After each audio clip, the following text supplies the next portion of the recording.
പരിശുദ്ധ പരമ ദിവ്യകാരുണ്യത്തിന് എന്നേരവും ആരാധനയും സ്തുതിയും പുകഴ്ചയും ഉണ്ടായിരിക്കട്ടെ. പരിശുദ്ധ പരമ ദിവ്യകാരുണ്യത്തിന് എന്നേരവും ആരാധനയും സ്തുതിയും പുകഴ്ചയും ഉണ്ടായിരിക്കട്ടെ.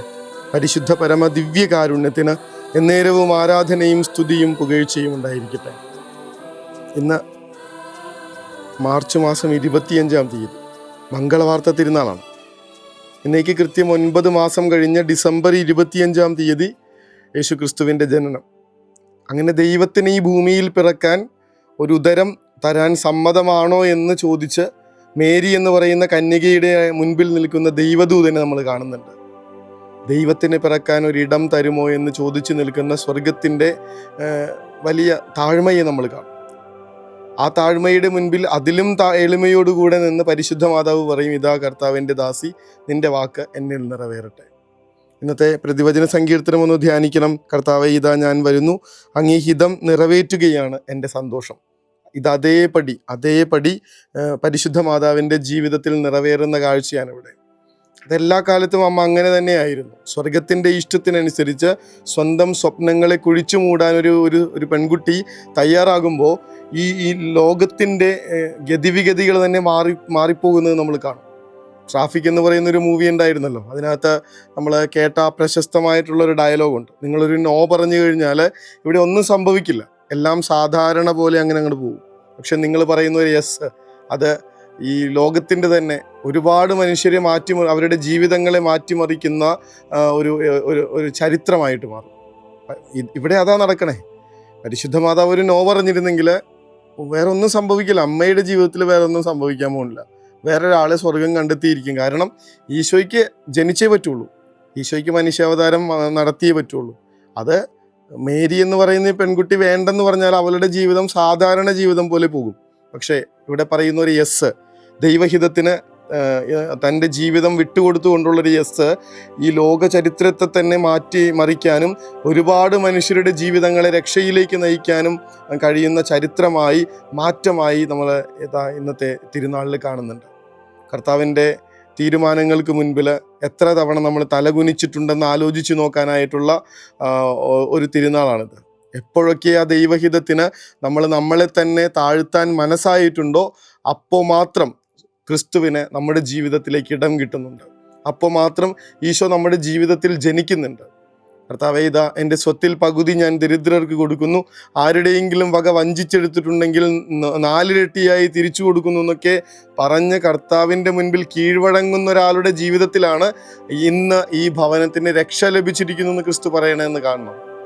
താഴ്മ കാണിക്കുന്നവർ, കർത്താവെ പാപിയായ എൻ്റെ മേൽ കരുണയായിരിക്കണമേ എന്ന് ഇങ്ങനെ നിലവിളിച്ചപേക്ഷിച്ച് സ്വന്തം ജീവിതം ആ ദാവീദിൻ്റെ പുത്രന് മുൻപിൽ കാഴ്ചവെക്കുമ്പോൾ ഒരാൾക്ക് ഇൻസ്റ്റൻറ്റ് സൗഖ്യമാണ് ലഭിക്കണേ, ഉടനെ തന്നെ.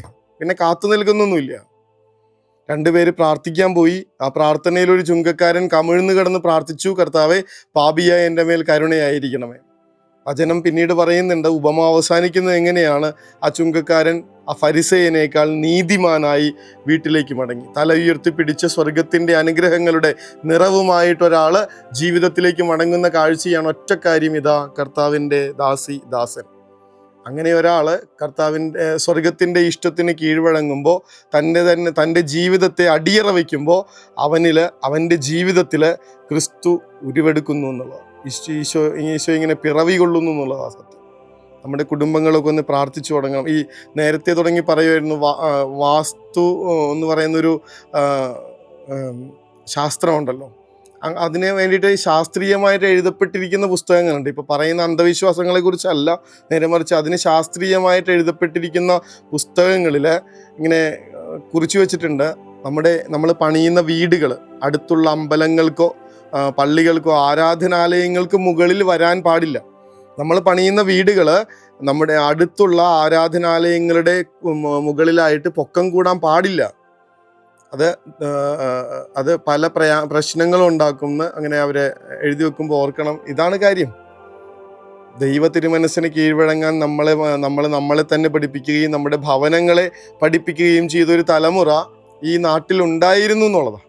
ദൈവത്തിന് കീഴ്വഴങ്ങി ജീവിക്കാനായി മനസ്സുണ്ടായിരുന്നവര്, ശീലിച്ചിരുന്നവര്, അതിൻ്റെ അനുഗ്രഹവും സന്തോഷവും അവരുടെ ജീവിതത്തിൽ ഉണ്ടായിരുന്നു. അതിൻ്റെ കരുത്തും കൃപകളും അവരുടെ ജീവിതത്തിൽ നിറഞ്ഞിരുന്നു. ദൈവത്തെ പോലും വെല്ലുവിളിച്ചുകൊണ്ട് ഒരു മനുഷ്യരിങ്ങനെ ബാബേൽ ഗോപുരം എന്ന് പറയുന്ന ഒരു ഗോപുരം കെട്ടിപ്പടുക്കുന്നത് നമ്മൾ കാണും. അതിൻ്റെ പണി ഇപ്പോഴും പൂർത്തിയായിട്ടില്ലെന്ന് ഇന്ന് വരെ ഈ നിമിഷം വരെ വചനം വായിക്കുന്നവര് വായിച്ചുകൊണ്ടിരിക്കുന്ന കാര്യമാണ്. അത് തകർന്നു പോയി എന്ന് പറയണേ, ദൈവത്തെ വെല്ലുവിളിച്ചുകൊണ്ട്. ഇതാണ് സംഭവിക്കാൻ പോകുന്നത്.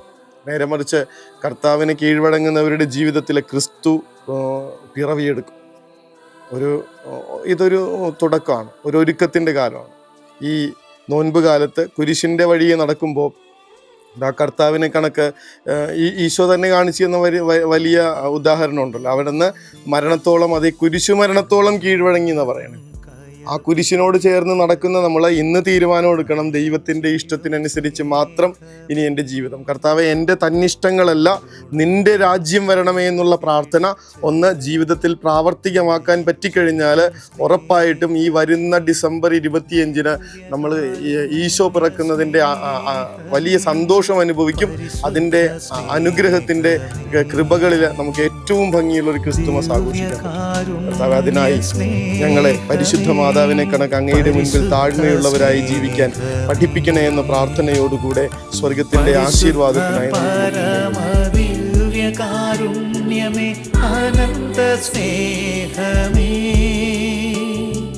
പരിശുദ്ധ പരമ ദിവ്യകാരുണ്യമേ, അനന്ത സ്നേഹമേ.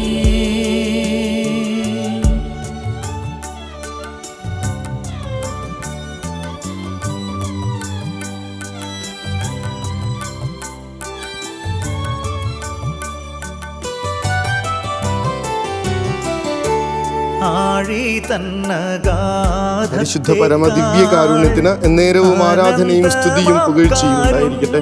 പരിശുദ്ധ പരമ ദിവ്യകാരുണ്യത്തിന് എന്നേരവും ആരാധനയും സ്തുതിയും പുകഴ്ചയും ഉണ്ടായിരിക്കട്ടെ.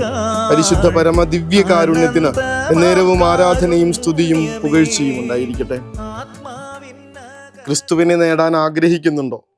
താഴ്ന്നു കൊടുത്തേ മതിയാവൂ, എളിമയുള്ളവരായി തീർന്നേ മതിയാവൂ. വചനം പറയുന്നത് പോലെ അവൻ കുരിശുമരണത്തോളം തന്നെ താഴ്ത്തിയപ്പോൾ സകലത്തിനും മീതിയായിട്ടുള്ള നാമം അവിടുന്ന് അവന് നൽകി. സ്വർഗത്തിൻ്റെ അനുഗ്രഹം ഉറപ്പാണ്. താഴ്മയോടുകൂടെ ജീവിക്കുന്നവരുടെ ജീവിതത്തിലേക്ക് ക്രിസ്തു സ്വർഗം വിട്ടിറങ്ങി വരിക തന്നെ ചെയ്യും. ഈശോ അനുഗ്രഹിക്കട്ടെ. കരുണ തൻ കയർ പിടിച്ച് നയിച്ചിടും സ്നേഹമേ, ദിവ്യകാരുണ്യ സ്നേഹമേ, പരിശുദ്ധ സ്നേഹമേ, പരിശുദ്ധ പരമ ദിവ്യകാരുണ്യമേ, അനന്ത സ്നേഹമേ, പരിശുദ്ധ പരമ ദിവ്യകാരുണ്യമേ, അനന്ത സ്നേഹമേ.